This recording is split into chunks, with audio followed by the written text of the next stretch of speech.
Shalom saudaraku yang saya kasihi di dalam nama Tuhan kita Yesus Kristus.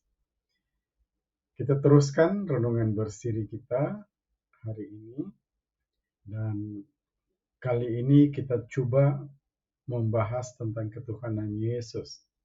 Sebelum ini kita telah membahas bahwa Yesus itu sendiri bukanlah jelmaan daripada Yahweh, tetapi Yesus itu sendiri adalah juru selamat ataupun penyelamat ataupun pembebas. Yesus itu sendiri adalah yang diurapi Kristus, ya, ataupun Mesias. Kemudian Yesus itu juga adalah penguasa.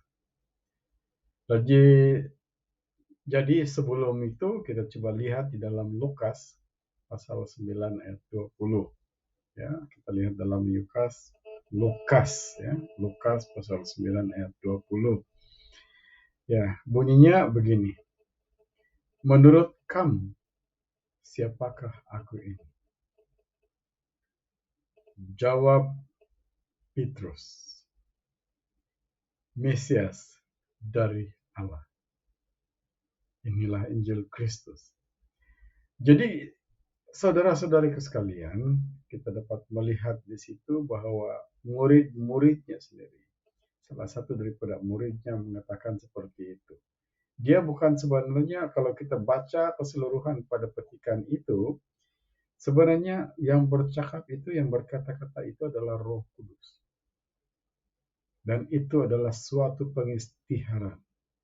Sebab itu kamu boleh baca sendiri, saudara boleh baca sendiri ya tentang petikan itu. Ya, bahwa bukan Petrus yang mengatakannya, kan? Nah, seperti itu. Jadi untuk hal ini kita perlu juga membuktikan dalam petikan-petikan lainnya tentang siapakah Yesus itu sendiri. Jadi untuk itu ya saudaraku, kita coba lihat di dalam Lukas pasal 4, ya, pasal 4 ayat 18, ya, Lukas pasal 4 ayat 18. Saya bacakan di sini.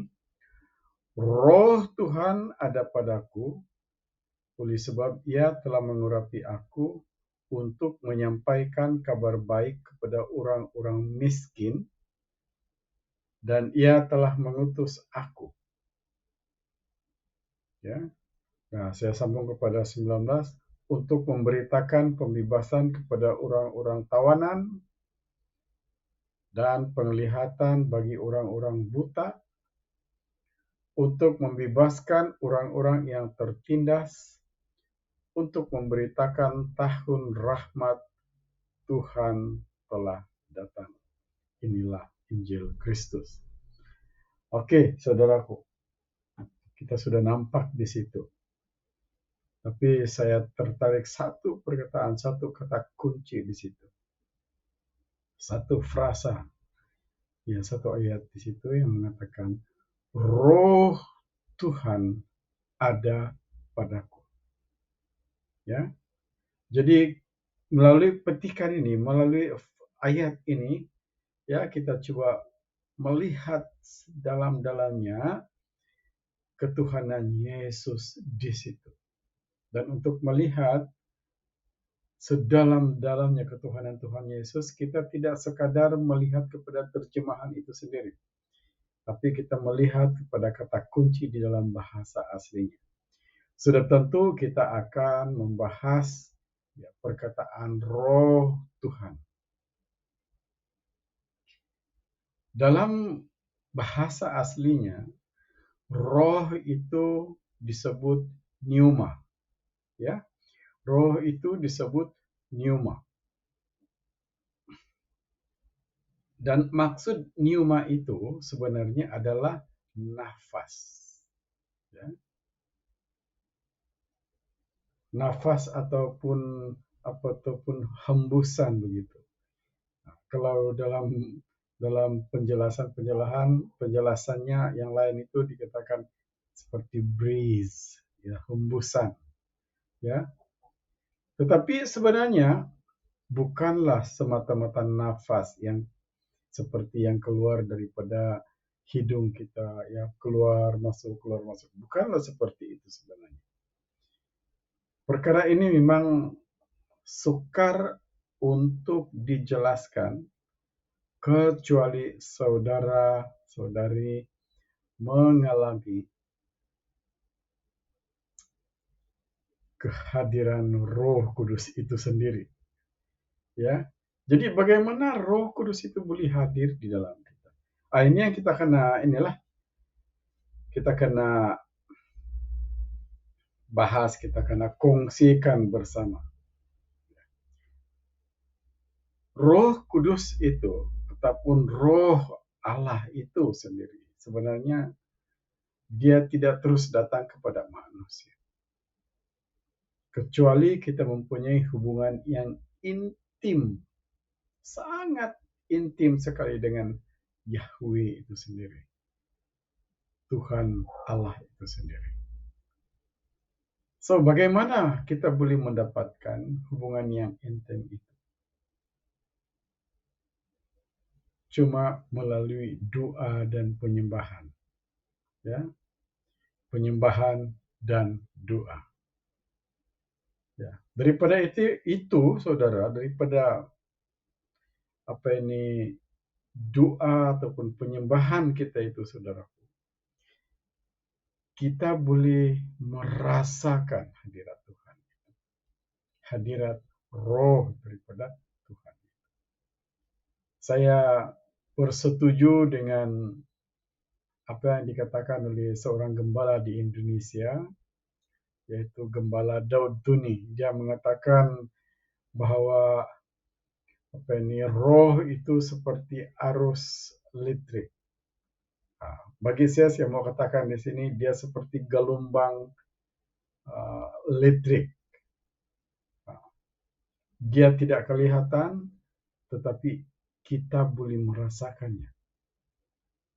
Bagaimana dia boleh hadir kepada manusia, bagaimana dia boleh ada kepada manusia, ya, kita boleh merasakannya dengan cara doa, dan doa itu bukan sekedar doa dan penyembahan. Tetapi doa dan penyembahan itu sebenarnya adalah peperangan roh.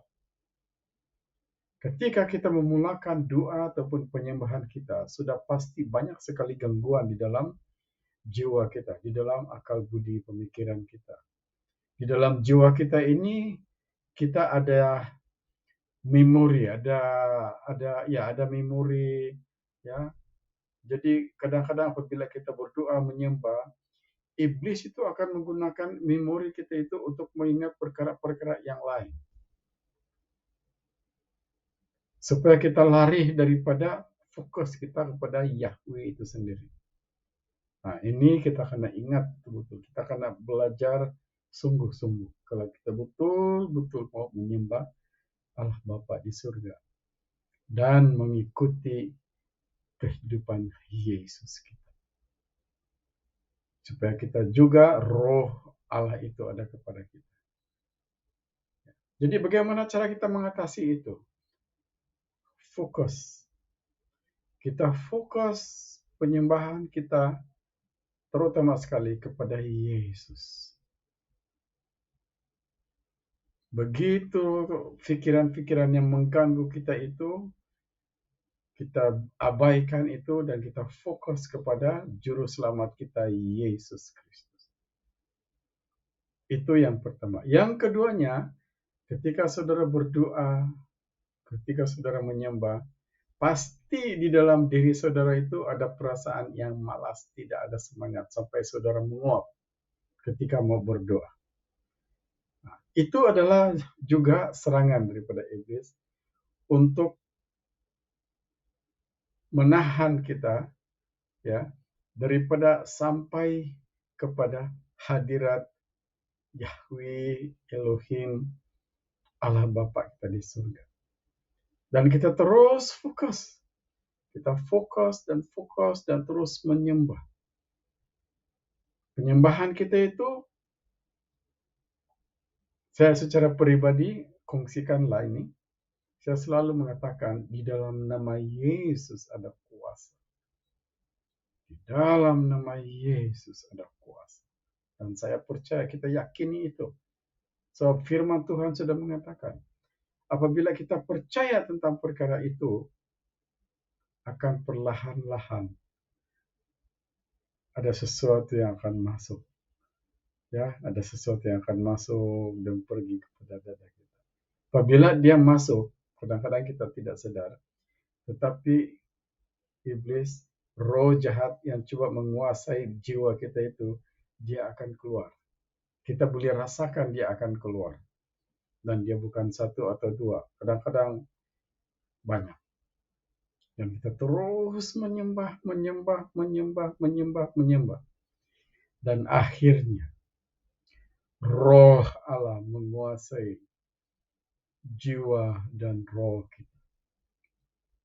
Dan kalau kita terus menyembah dan terus menyembah, fokus terus kepada penyembahan kepada Yahweh Elohim, Yesus Juru Selamat kita. Jangan heran kalau tiba-tiba perkataan saudara itu akan tidak saudara pahami apa yang keluar daripada mulut saudara.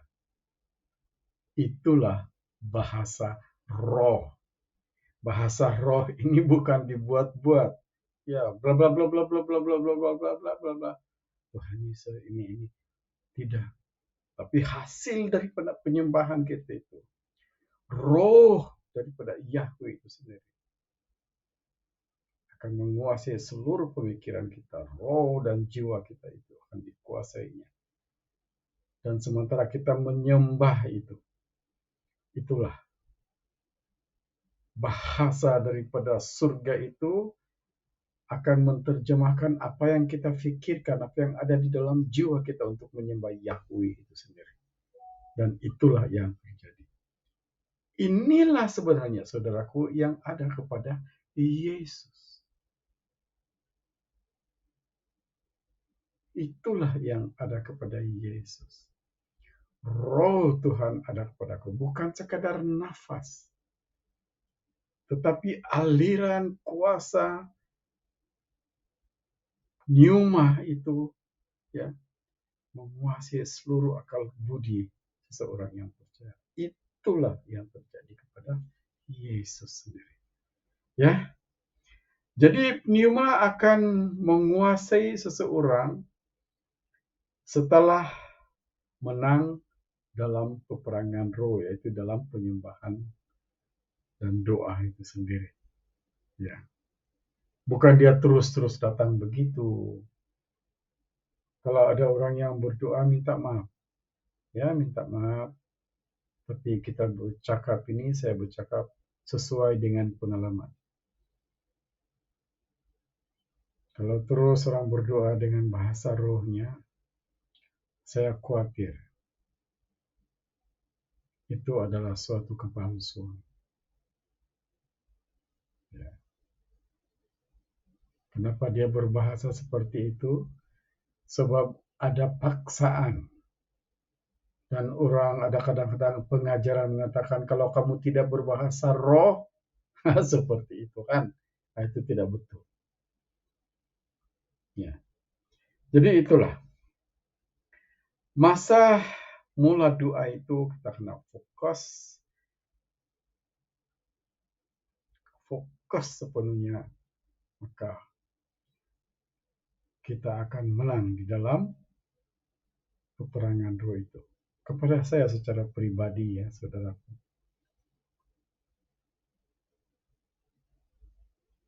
Kadang-kadang kita merasa, ya, kita merasa bahwa ada waktunya kita mendapat gangguan yang cukup hebat, terutama sekali ya. Setakat ini pengalaman kita, kalau kita bangun setiap tengah malam itu berdoa, memuji Yahweh itu sendiri. Saudara boleh dapat bizakan, ya. Waktu saudara berdoa waktu tengah malam dan waktu saudara berdoa menyembah Tuhan waktu subuh-subuh, sekitar jam 3, jam 4 begitu. Kadang-kadang ada perbedaan. Ataupun saudara sedang diserang, kadang-kadang kuasa-kuasa gelap menyerang kita, saudara boleh merasa itu. Sebab itu perlunya kita membiasakan diri kita dengan disiplin doa itu sendiri. Supaya roh daripada Yahweh itu sendiri, roh Allah itu akan sentiasa berada di dalam diri kita. Ya, jadi itulah saudaraku, sebagai rumusan kita ya. Ya, sebagai rumusan kita, Yesus bukan sekadar nabi. Ya, Yesus bukan sekadar nabi. Ada yang mengatakan Yesus itu nabi, ya, tapi sebenarnya bukan. Malaikat sendiri yang mengatakan Yesus itu juru selamat Tuhan dan yang berkuasa. Ya, Yesus ditinggi dan diberi nama di atas segala nama. Ya, Yesus ditinggi dan diberi nama di atas segala nama. Kita boleh lihat di dalam Filipi pasal 2 ayat 9. Ya. Filipi pasal 2 ayat 9. Ya. Tuhan Yesus itu adalah Kurias. Seperti yang kita sudah belajar dalam video sebelumnya, ya. Yesus itu adalah pemilik segala kuasa di surga dan di bumi. Setelah Yesus mati dan bangkit semula, Allah Bapa di surga telah mengaruniakan kepadanya segala kuasa di surga dan di bumi. Lihat di dalam Matius pasal 28 ayat 18. Itulah Yesus. Jadi saudara, itu saja perkongsian kita bahwa Yesus itu bukan sembarangan, bukan nabi, ya, bukan rasul, tapi Yesus itu adalah Kurias, penguasa yang maha tinggi. Kiranya Roh Kudus mencurahkan hikmat dan wahyunya di dalam jiwa dan pengetahuan saudara untuk memahami jauh lebih dalam perkongsian kita dalam renungan bersiri ini, dan kiranya saudara terus diberkati. Tuhan Yesus memberkati kita semua. Amin.